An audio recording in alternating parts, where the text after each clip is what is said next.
Hello, and welcome to a quick overview of the second half of the Newton's second law lab. So yesterday you did a lab, or maybe finishing it today, of acceleration versus force with constant mass.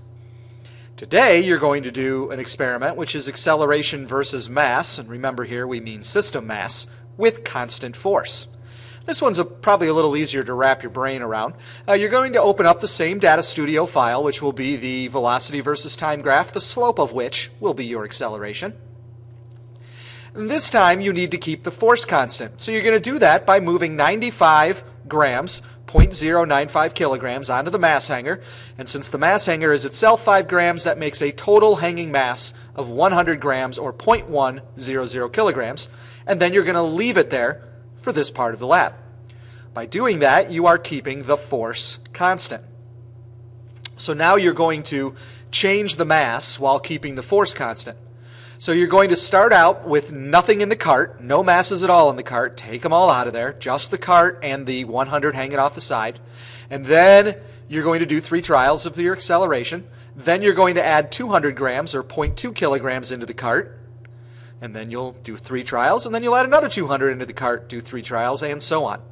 Eventually you'll have to use the 500 gram mass that you now have to put in there. Don't use the black bar mass though, because that one is not an even 500 if you remember from yesterday.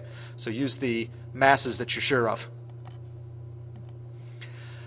To calculate the system mass here, because that's what we're actually graphing, right? We want the mass of the entire modified Atwood's machine. You have to add up the mass of your cart, which you can write right in here and use the balance in the room to measure it.